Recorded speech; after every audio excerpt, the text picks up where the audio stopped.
What's going on, guys? Sorry, a little bit of technical difficulties, baby, but we are back. We are good to go. Welcome to the jungle. We've got fun and games. We've got everything you want. Honey, we know the names. We are the people that can find any bet that you may need. If you got the odds for it, honey, we got Joe Disease in the jungle. Welcome to the jungle.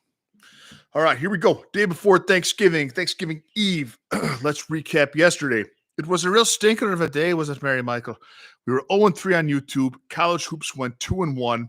NBA went 1-4. We were 3-8, down 5.2 units. There's a reason that the windshield is bigger than the rear view mirror.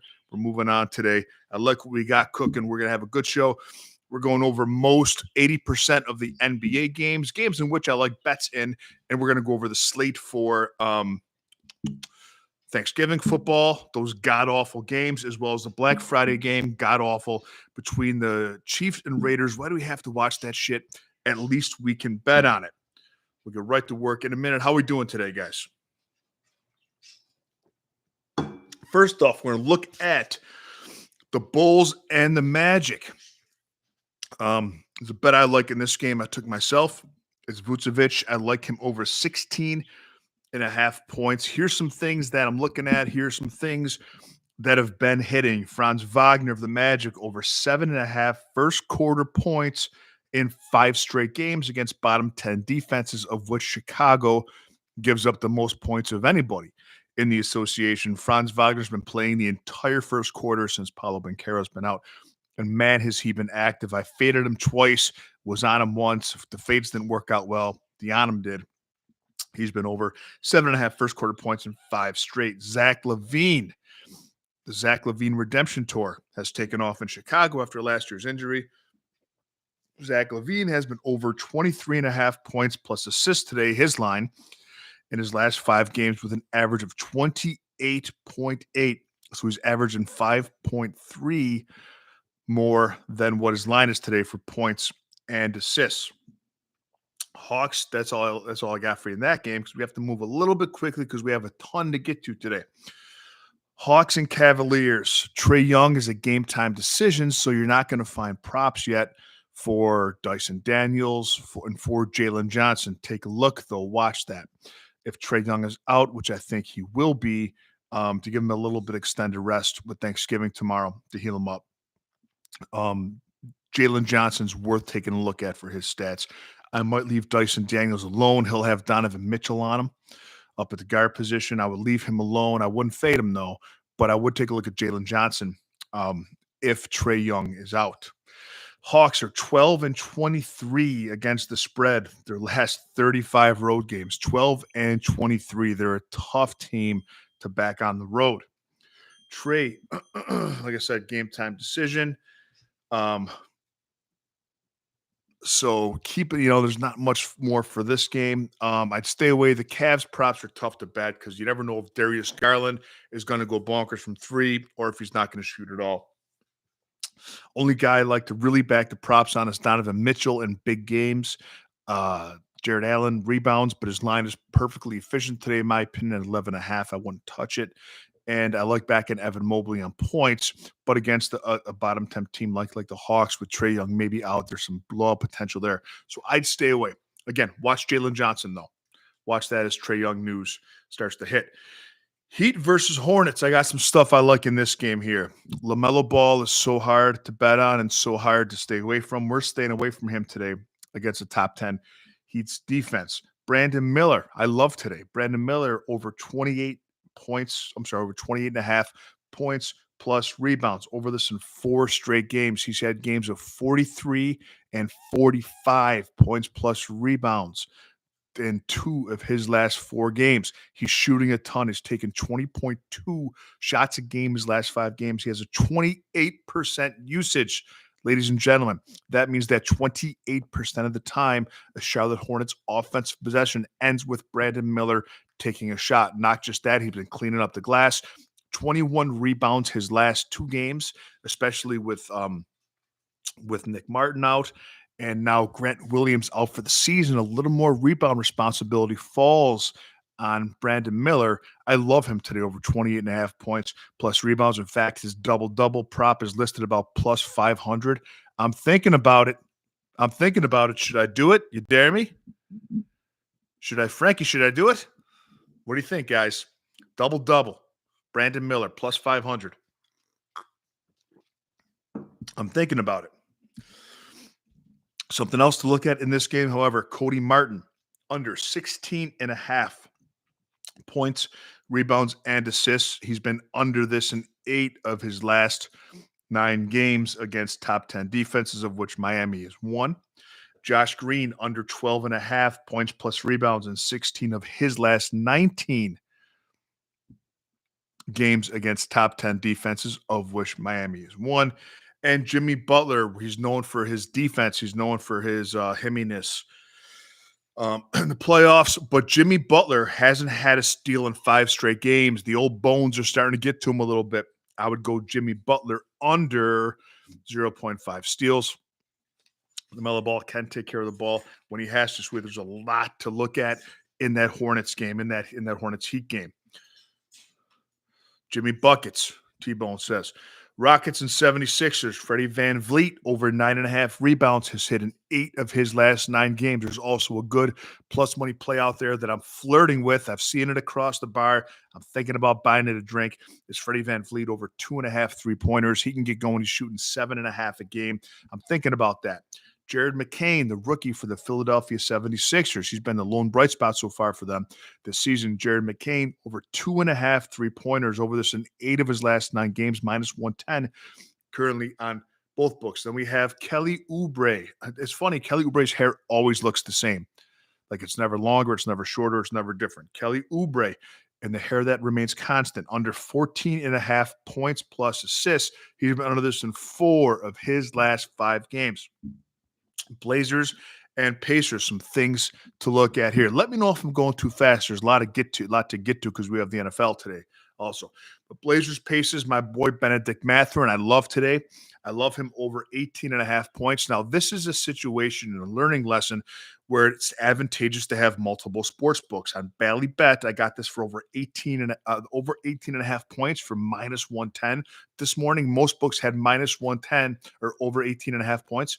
Over 19.5 points at minus 115. So I got a point in my favor and a better price. So shop around for the best price. I think, though, because I know you guys don't have all the different sports books that I do, Benedict Mathurin, I think, is playable to over 19.5 points to minus 130. I like him a lot today. Here's a list of who's out for Indiana. Neesmith's out. Nembhard's out. Ben Shepherd's out. I like him today a lot. Over 18, over 19.5 points. Also, Pascal Siakam, over 20.5 points. Over this in 5 of his last 6 games. Pascal Siakam is someone who's really, really consistent. He's not going to have 30. He's not going to have 14. He's someone that if you like the matchup, if you get a good price, if you find some EV, expected value in there, over 20.5 points is great. 20-plus points, I'm not going to be mad at you if you do that either. I think that's a good bet too. Kings and Timberwolves, couple plays I like here. I like Rudy Gobert, double-double for plus money. I like Anthony Edwards, over 26.5 points today. He's up there in the league leaders in shot attempts. Kevin Huerter, here's an interesting one. Take the under in this. Kevin Huerter, under 16. And if you just look at his lines, I mean, he's been over this line a lot of times this season. But against top 10 defenses, against top 10 defenses, of which Minnesota's one, Kevin Huerter is under this line of 16.5 points, rebounds, and assists in 8 straight. Ready for this one? Average of 7.0. He's averaging 7 points, rebounds, and assists his last in 8 straight games against top 10 defenses. His line's at 16.5. Pounce on that, baby. Pounce on it. Malik Monk under 14.5 points in 12 of his last 15 games. Now, part of that is because DeMar DeRozan has been part of it. So there's less shots to go around, of course, and DeRozan is out today. So I might not play that too heavily, but De'Aaron Fox has also been a scoring machine lately. So I'm not sure if I play it. However, if I had to be on one side of it, I'd be on Malik Monk's under today. Pistons and Grizzlies. Couple things I like here. I like Jaren Jackson Jr., Triple A or Triple J.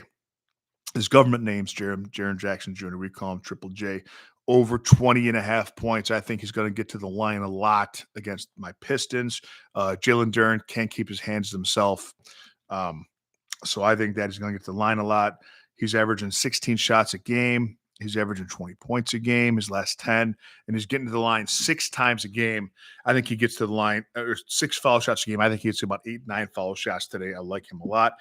John Moran is out. Scottie Pippen Jr. coming off a career game in points. He had 30 points. I like him today, 17.5 points and assists. This kid's really good.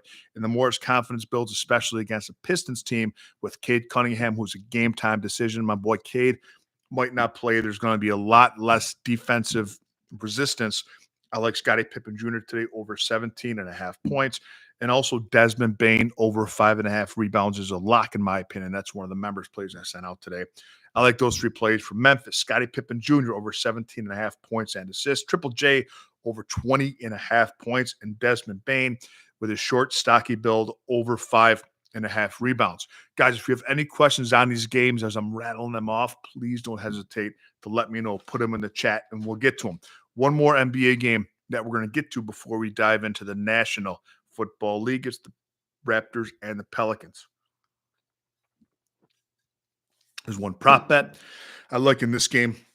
It's RJ Barrett over 5.5 rebounds. You're also getting plus money, plus 124 as I speak right now over on FanDuel for the Raptors.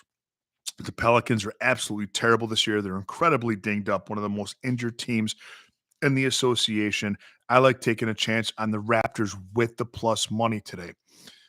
With Scotty Barnes back, especially Scotty Barnes brings a whole new element to that team.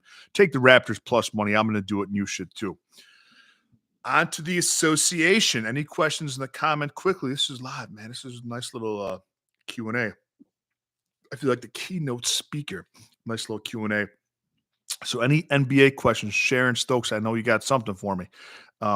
Any NBA props you want me to give my 2 cents about before we dive into the National Football League and Turkey Day and these god-awful games they're making us watch?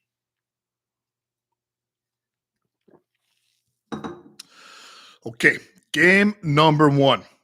And let's do this together. So this is interactive today. I want your opinion. We're going to find bets together. So you tell me yay and nay as I go through. These aren't bets that I've taken. I haven't taken these bets yet. These are things that hop out. These are things I'm considering. But let's they're allowing us to work in groups today. Okay, so let's work in groups and come up with the answers. Game 1, Chicago versus Detroit. Good God. Open 74% of the public is on Detroit. Spread, there's a ton of movement. The spread opened at 4.5. That's when I thought that Caleb Williams was good. And now it's 9.5. Under that key number of 10, over that key number of 7.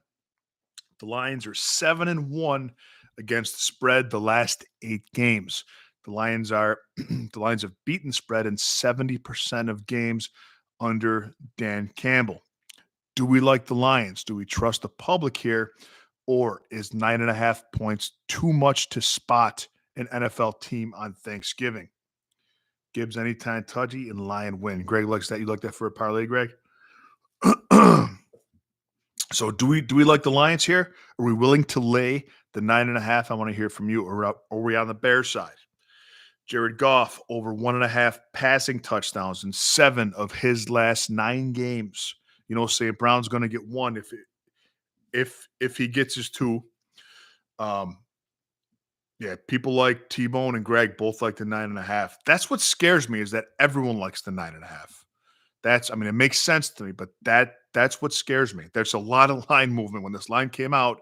So my question scares me is that everyone likes the 9.5. It makes sense to me, but that's what scares me. There's a lot of line movement when this line came out. So my question then, are the books that wrong? Are the books 5 points wrong with their initial line of 4.5? Are they that long? They could be. But That's what scares me. That's what sports betting is. I'm not sure the answer to that. I'll come up with one by the end of the day. So Goff over 1.5 passing touchdowns over in 7 of his last 9. If you like that, you have to like Amon St. Brown. Anytime touchdown, one would go to him. Now we have Jahmyr Gibbs over 96.5 rushing and receiving yards combination in 5 of his last 6 games with an average of 116.5. Jahmyr Gibbs is averaging 116.5 rushing and receiving a game. His line's sitting at 96.5. Do we like that? Yay or nay? I say yay, especially with Montgomery going out last game dinged. He's most likely going to play. They can allow the Lions to cover, and Vegas will get it back on the later game on Turkey Day. Greg, I appreciate your support, but I do not share the same conspiracy theory that Vegas makes the phone calls and in all these games. I think they know the right side to be on because they spend billions of dollars in research to set the lines, but I don't think they say you're going to cover and you're not going to cover. So I don't think that's a factor here. So Jahmyr Gibbs, T-Bone likes Jahmyr Gibbs over 96.5 rushing and receiving. I do too. We're also getting some EV on the under. Okay. Pinnacle has the under 48.5 listed at -122. You can get the under for -110 on most books, the under 48.5. Chicago's an under team. Detroit's an over team. Kind of pick your poison there. How's the game going to go? So that's kind of where we are here, guys. Any other comments before we move on to Jesus Christ, the Giants and Cowboys? What a terrible game that's going to be.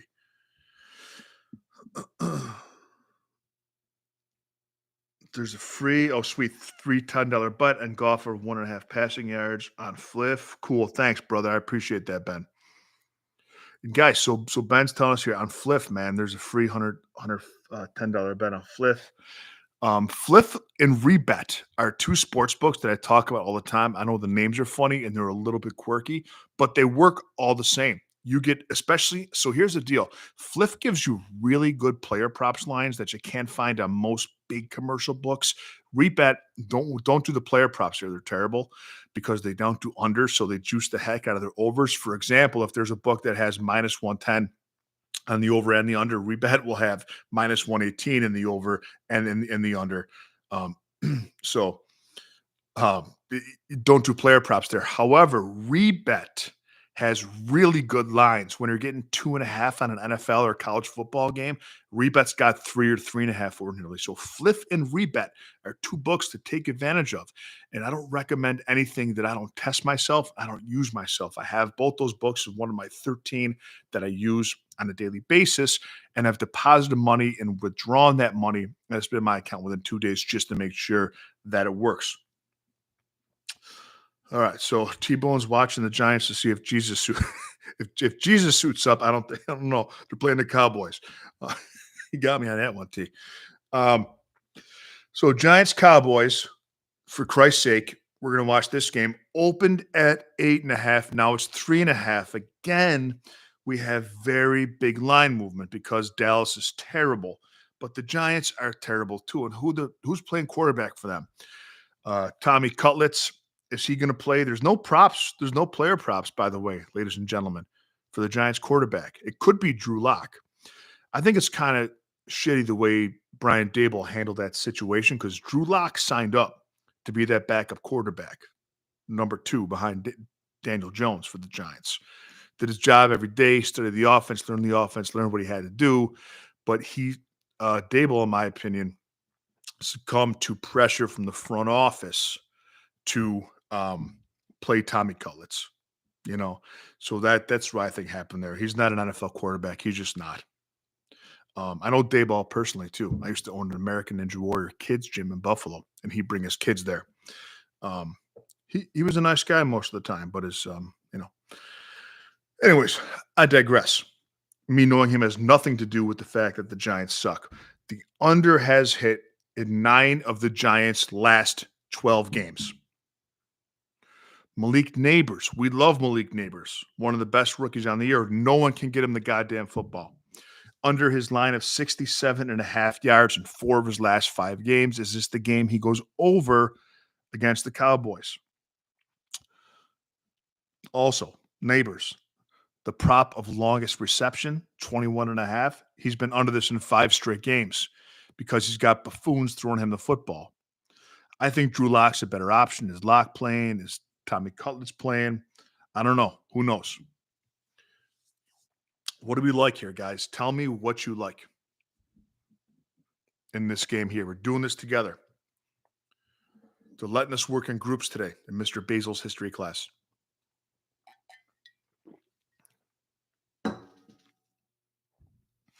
Greg says if Lock's the QB, Neighbors will feast. That's a lot. Feast a strong word from a Drew Lock throwing football, but definitely better than Tommy Cutlets, Greg. I'm with you on that.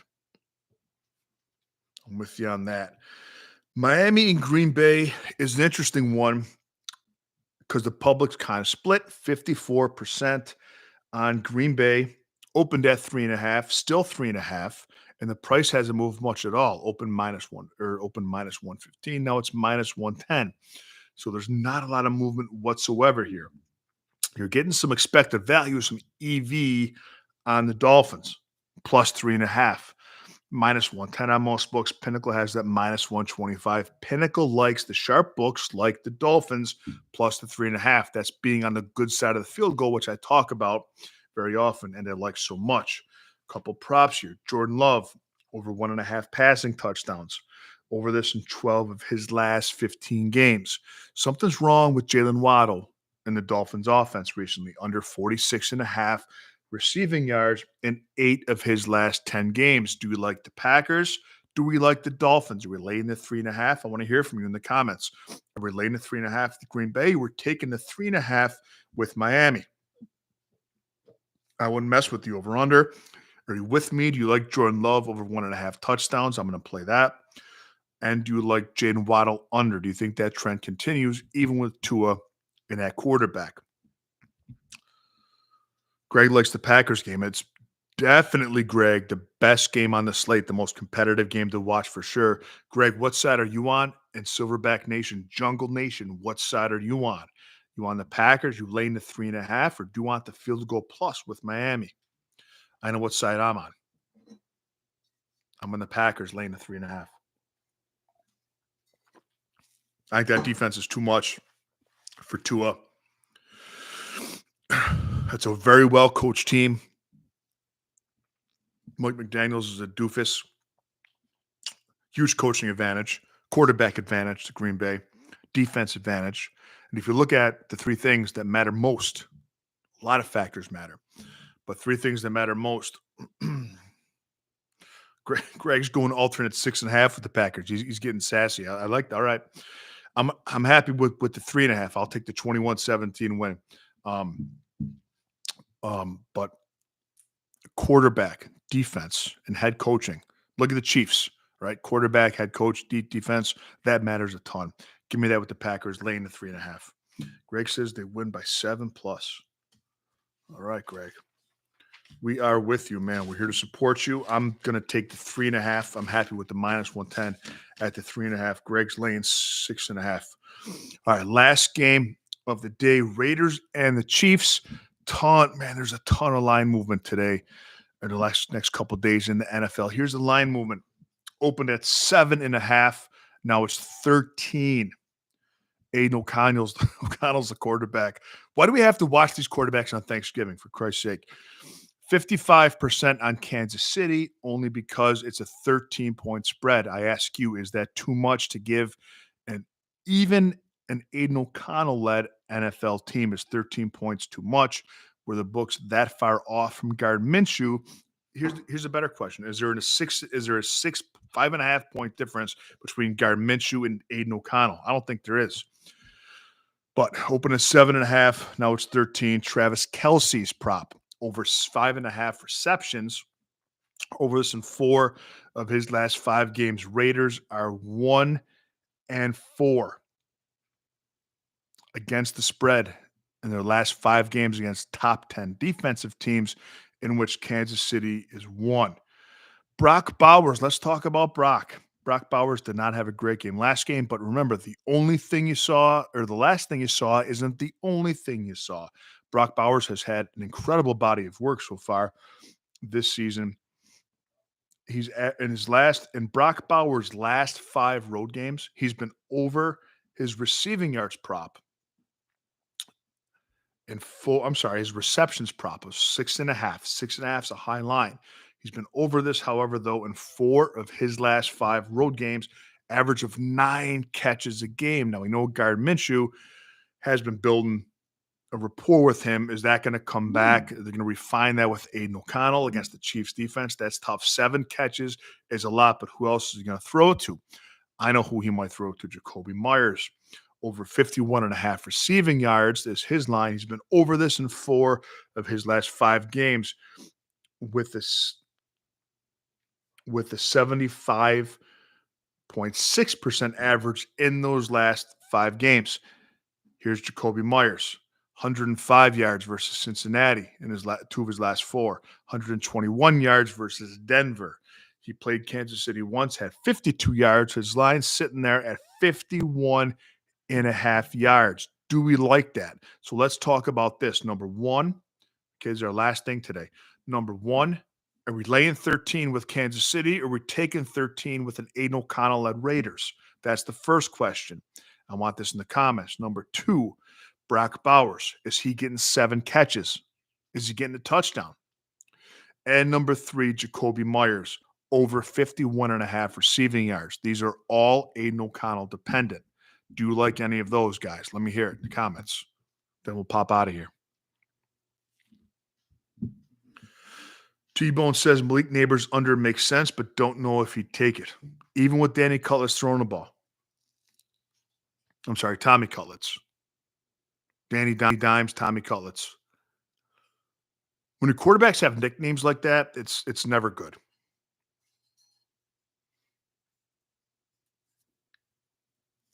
But let me know. What do you like? Brock Bowers? Are we going Brock Bowers?